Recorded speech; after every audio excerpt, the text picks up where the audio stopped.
Good evening and eventful, actually not even good evening, it's 11:47, 15 minutes before midnight, and we come to you live to talk about the events of the day, and it's been very, very eventful for the Congress party. The hashtag Tukde Tukde Kong is trending because point number one, Kanhaiya Kumar, former JNUSU President and former leader of the CPI, who allegedly dumped the CPI, packed his bags, packed his air conditioner also, and came to the Congress party along with Jignesh Mewani, independent MLA from Vadgam, vocal critic of the Prime Minister, serial abuser, man who once called for a street war to resolve caste conflict. So these are the faces now of the Congress party. Political circles have been abuzz with the entry. There's also been speculation about how another big entry will happen very soon, and that name is that of Prashant Kishore, not very sure. But and then on the other hand, why is Tukre Tukre Congress trending, or Tukre Tukre Kong the hashtag trending? Because both figuratively and literally, the Congress seems to be in a Tukre Tukre mission in Punjab after the resignation of Navjot Singh Sidhu as the Congress president of the state. There has been a spate of resignation showing solidarity with Navjot Singh Sidhu. So is Congress on a suicide mode, Pradeep? I do think so. See, this is a country which is very nationalist in its nature. Hmm. Now, a nationalist country in the past, when the experiment has been done, Sagarika, Hmm. and you've also been a witness to this experiment, Hmm. where the Tukre Tukre mindset has been tested electorally. Right. That Tukre Tukre mindset electorally has not got any acceptance. Now, when Rahul Gandhi started experimenting with the Tukre Tukre mindset, that was way back in 2016, if I'm not wrong, 15, 16, Hmm. when he had gone to the JNU when the entire sloganeering happened, कि Hmm. Bharat की बर्बादी तक जंग चलेगी इंशाल्लाह इंशाल्लाह. At that time, Kanhaiya Kumar was the JNUSU president. Hmm. So, post that, what happened with Congress Party in 2019? It was completely wiped out. In fact, the BJP got a bigger mandate in 2019 than in 2014. Hmm. So the people of India have time and again told the Congress Party it's not the EVMs which are responsible. It's your vichardhara of subscribing to the Tukre Tukre gang, which is resulting in this situation. So, what I ask you again, Sagarika, in fact, this is the question which I want to throw it to you. And the Congress now has officially joined, taken the Tukre Tukre people in it. But the Tukre Tukre guys are saying that they will revive the Congress party by coming in the Congress party. Absolutely. In fact, I should actually tell you about what Kanhaiya Kumar. I was pretty surprised. I was tracking that press conference, which was held at the Congress headquarters when both Jignesh Mewani and Kanhaiya Kumar were inducted into the Congress party. So while Kanhaiya Kumar has formally inducted him, has formally been inducted, and we are also hearing that he could get a big post in the Bihar Congress because he's from Bihar. When he was a part of the CPI, he contested elections from Begusarai and lost pretty badly against BJP's Giriraj Singh by a margin of 4 lakh votes. But the Vadgam MLA, who has been having the Congress party's support for a very long time, Jignesh Mewani, because of a technicality, is not officially in the Congress party, but what he's declared today is that he's going to campaign.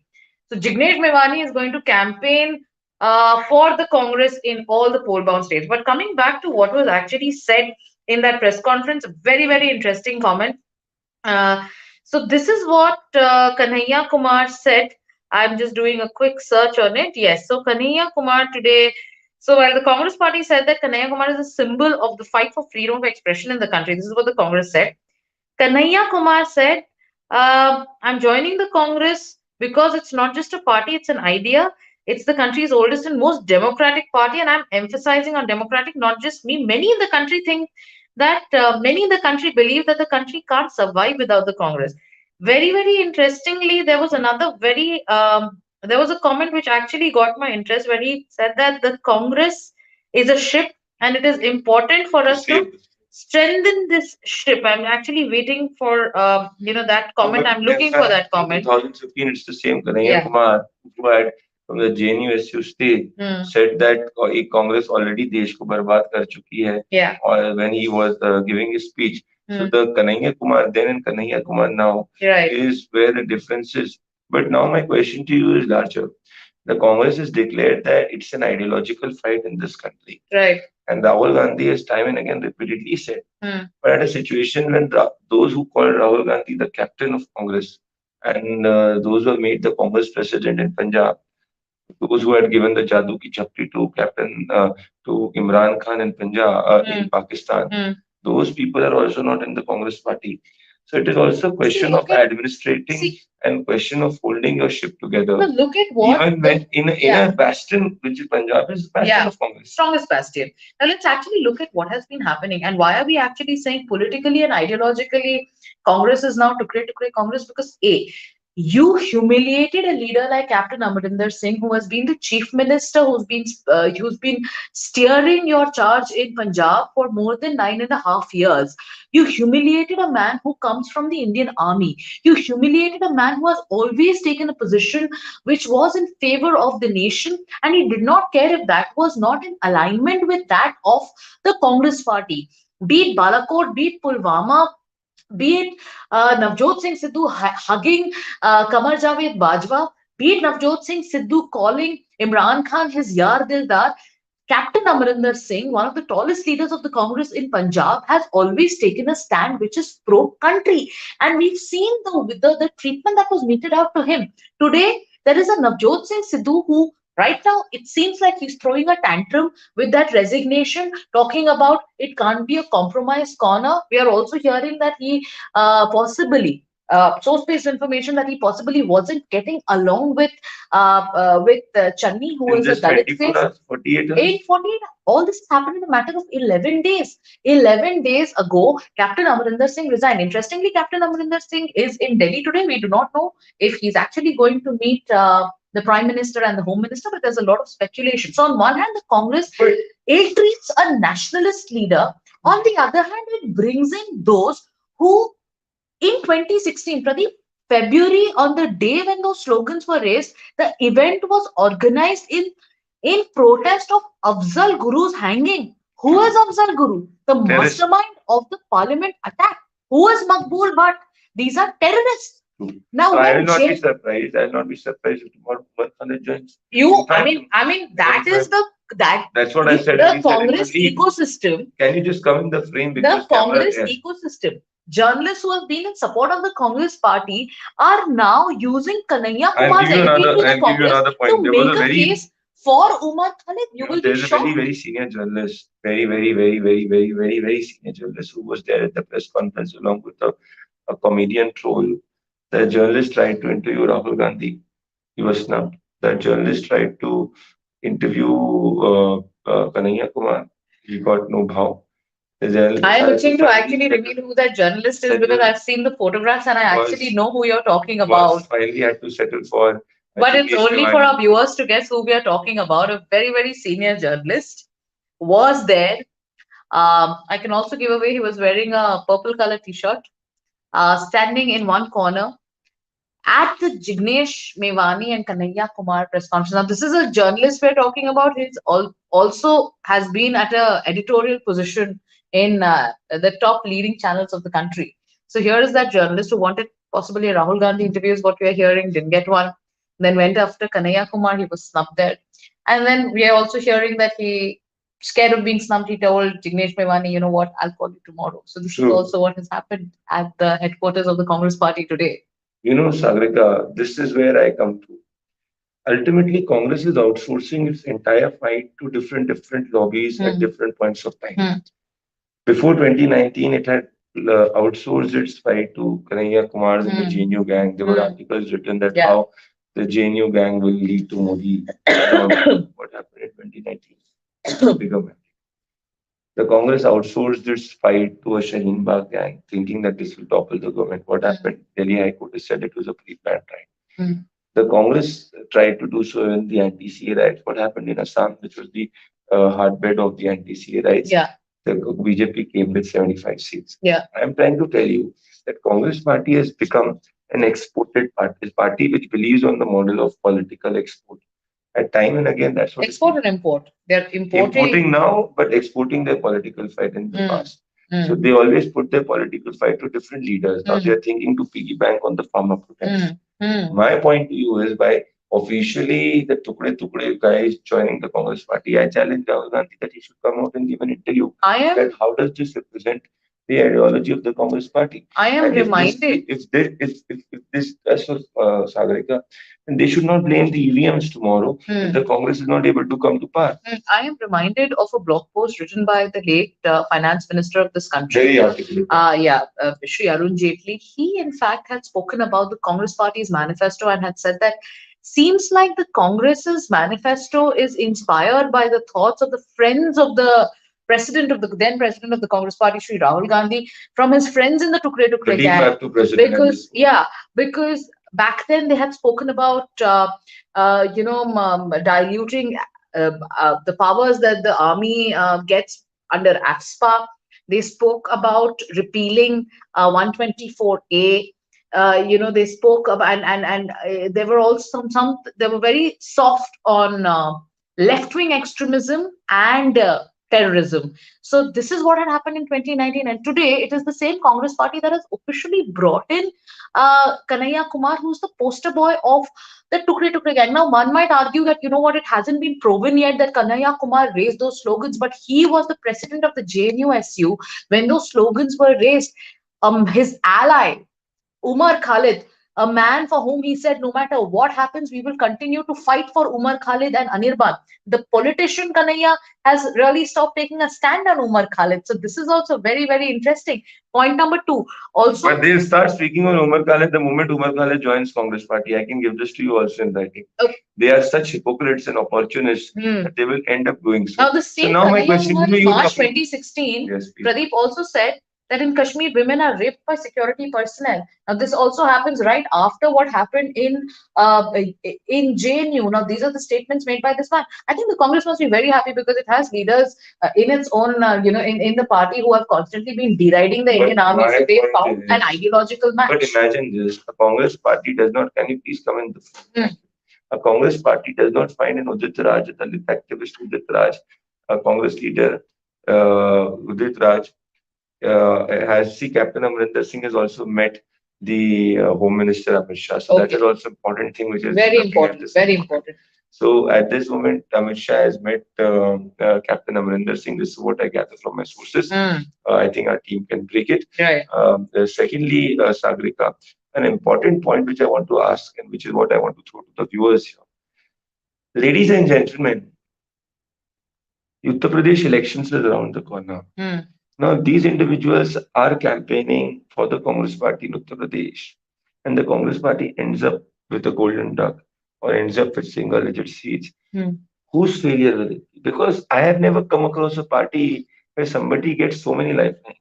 Even in a KBC, you have 3 lifelines. Right. In a Congress party, you have infinite lifelines for the Gandhis. Right. If a Modi loses an election or Amit Shah loses an election, it's game over for them. Right. But here there is no game over. So my question is, who will take accountability if the Congress is passing the buck in Uttar Pradesh and loses in Uttar Pradesh? Yeah, they will always have a scapegoat. Also, just to tell our viewers, it's exactly midnight. It's 12:01 a.m. We've broken the news about Captain Amrinder Singh meeting Home Minister Amit Shah, and there is also the hashtag. If you see, it's the #1 trending hashtag right now. I'm just showing you so that and it's in the trending section. If you go check, and it is Tukre Tukre Kong is a trending hashtag. That's been the hashtag of Janta Ka Mukadma tonight.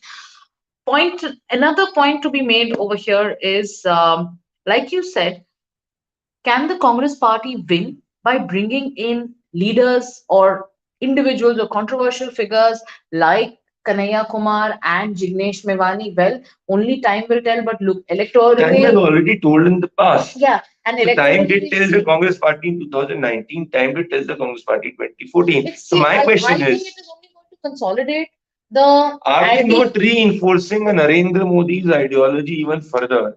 I'll give you an instance. Making it easy for the BJP, I think. Yes. The Congress always does the BJP and Sambit Patras and all have always come on record and said that we are very happy that Rahul Gandhi is there. But I'll give you an instance. The Prime Minister had gone to the Central Vista project to do the inspection of the work which was going on. there were people who instantaneously started and voluntarily started to say Bharat Mata Ki Jai. Right. If you speak to your cab drivers, every second or third cab driver, despite unemployment, will say that, we believe that the country is nationalist and they will not have uncompromising nationalism. That's why these Saboot gang, when they asked Saboot what happened in 2019, they were completely wiped out from different places. What I'm trying to say is these fringe, when Congress is moving towards becoming a fringe party. this will further legitimize the likes of OAC, where the minority vote, which was first with national parties, it will start moving to an AIMM because the minority vote will also think that I don't get any value in going to a Congress or an Aam Aadmi party. It's better to go with an OAC So in because a they don't country win that is elections. inherently nationalistic, in a country where people where people bear their patriotism with Even pride. people who have issues with BJP will not go with the Congress party, seeing the likes of a Kanhaiya Kumar and Jignesh Mewani because I now see, completely agree. Congress already has to Sagarika. You can come on this. Congress already has to wash away a lot of its image, lot of its problems in the past because it has ruled the country for long. Whether it is emergency to how the Congress at the time of quote unquote pseudo secular politics did not care of the Hindu votes. It was Kapil Sibal who had gone for the Ram Mandir opposition. He was appearing for the Sunni Waqf board. Correct me if I'm wrong. So it already has to do a lot of wash away. Logical party will be that it will not start getting baggage. Now with Kanhaiya and Jignesh, you give further baggage to the BJP to harp on.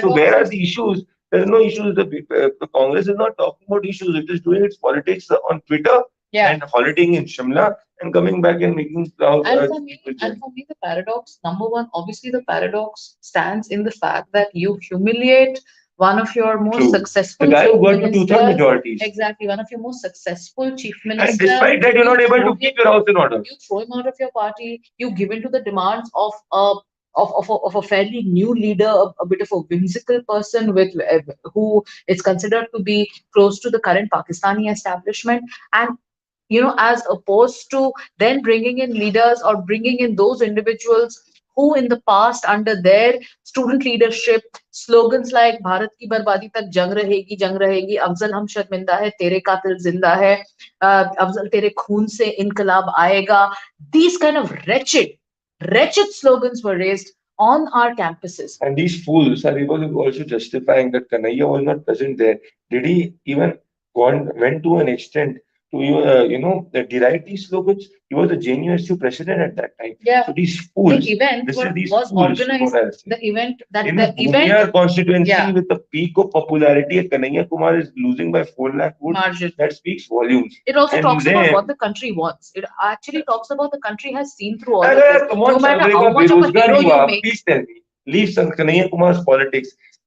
Will you employ Kanhaiya Kumar in your organization? Who will employ Kanhaiya Kumar? What has he done research on? The youth of this country, they need leaders or they need idols who have done something professionally or they stand for something. What have they done professionally? How is he a successful individual? What are we taking the society forward towards? क्या हम लोग झोले छाप youth को अपने idol बनाएंगे तो समाज के लिए वो वही व्यक्ति काम कर सकता है जो अपनी जिंदगी का भी ख्याल रखे? Interestingly, you should actually ask this question to the leaders of the CPI who gave him a platform and who gave him a ticket and let them fight the state of CPI. No, but today when Kanhaiya Kumar leaves the CPI to join the Congress party, when a Kanhaiya Kumar leaves the CPI or the left to join the Congress party, a leader of the CPI, D. Raja, the general secretary of the CPI, goes on to say that Kanhaiya Kumar has expelled himself from the party. CPI has been fighting for classless society. He must be having some personal ambitions and aspirations. It shows that he has no faith in the communist and working class ideology. Now imagine this is the left that is talking about somebody who is supposed to be the poster boy of the left or poster boy of Marxism in India. He was projected like that. When they piggybacked, I believe the left, which lost all relevance, piggybacked on somebody like a Kanhaiya Kumar to gain relevance. It fell flat on their face in 2019 when he lost with that kind of margin.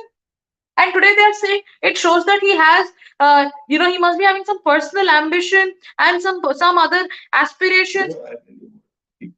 Yes. He was not straightforward to my party, is what the CPI says. It is damn. This is what D. Raja has. It's very interesting to listen to what left leaders have to say today when it comes to I think Kanhaiya Kumar we should have joining the mentioned Congress this today party. in the debate. Yeah, with Sunil Chopra. definitely. It is. It's very,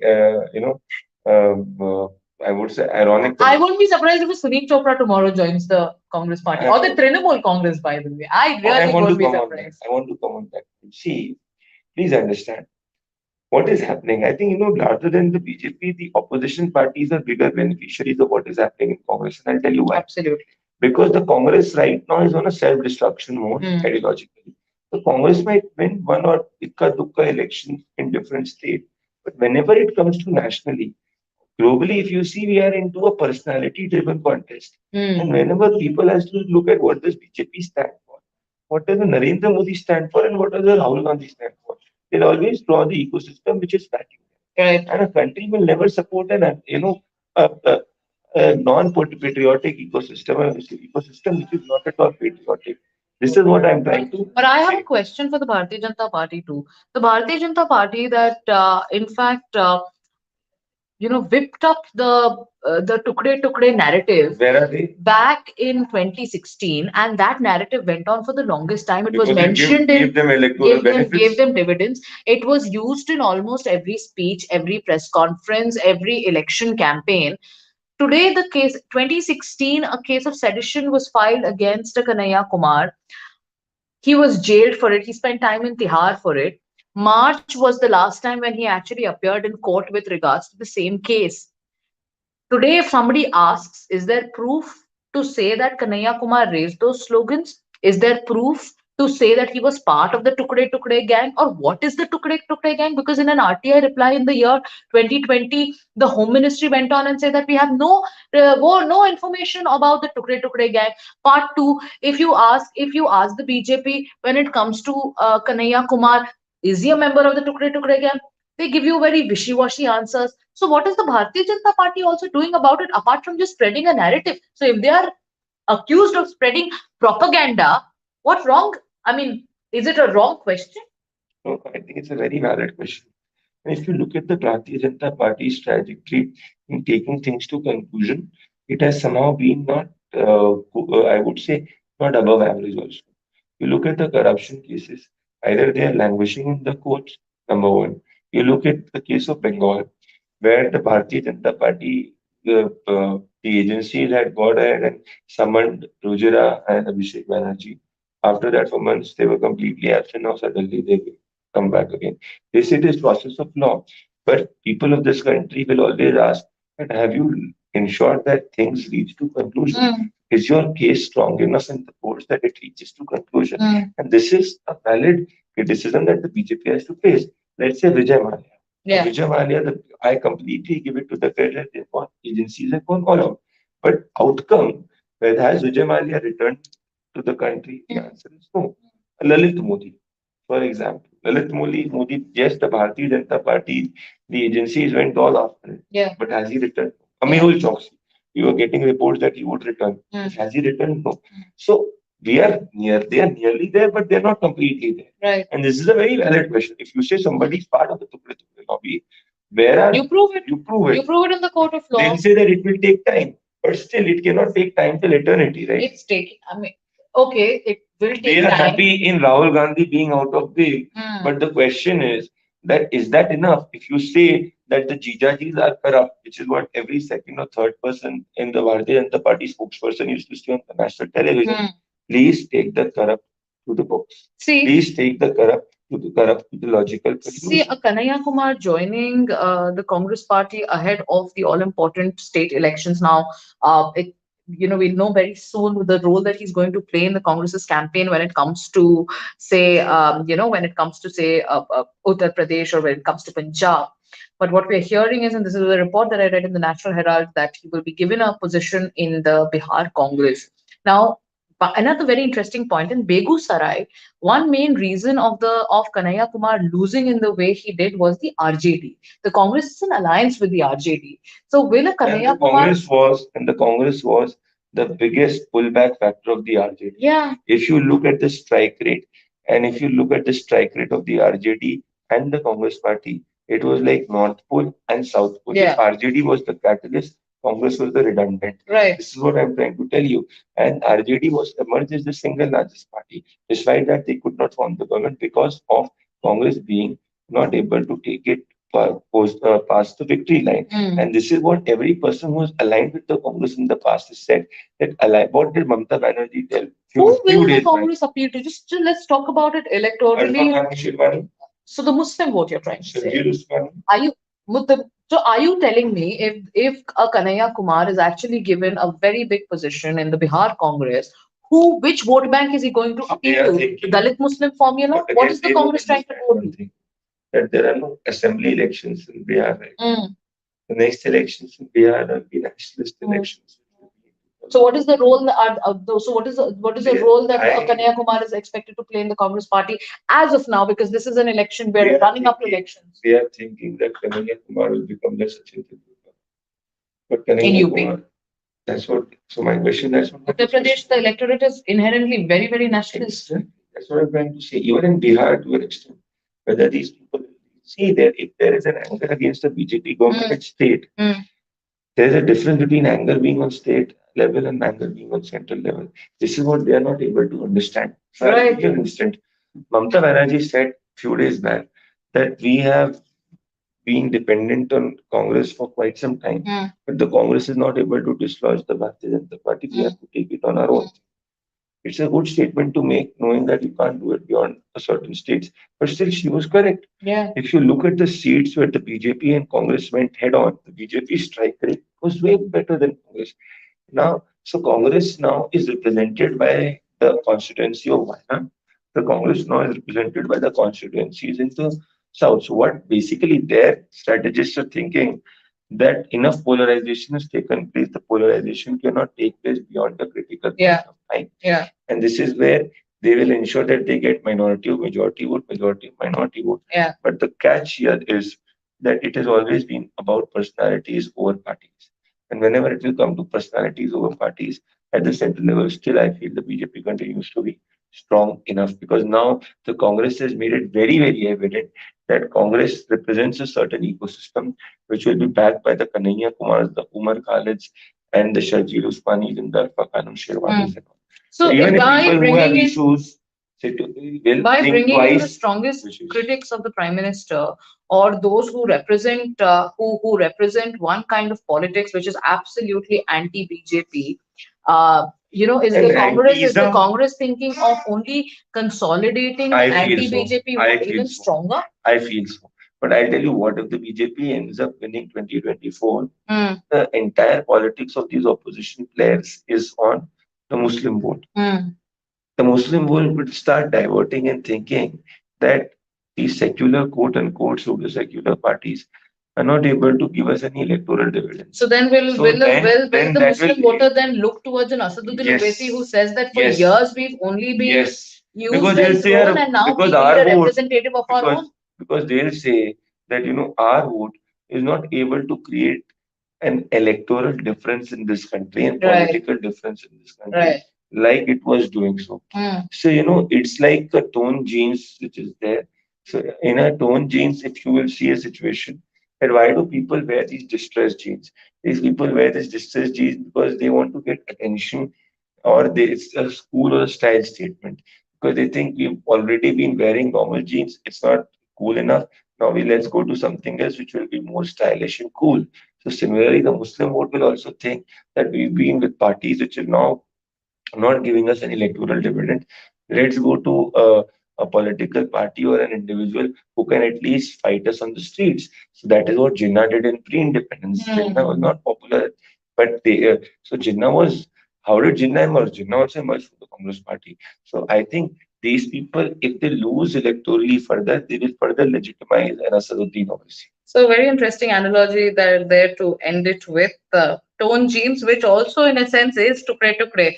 So is the Indian National Congress today, with the induction of Kanhaiya Kumar and Jignesh Mewani, conflict entrepreneurs, as Arun Jaitley once called them, has it become the tukre Congress? And if that is the case, what does it mean for the upcoming elections? What does it mean for 2024? Is it going to bolster the Congress even further, or is it going to, like if the Congress is a ship, is it going to sink further?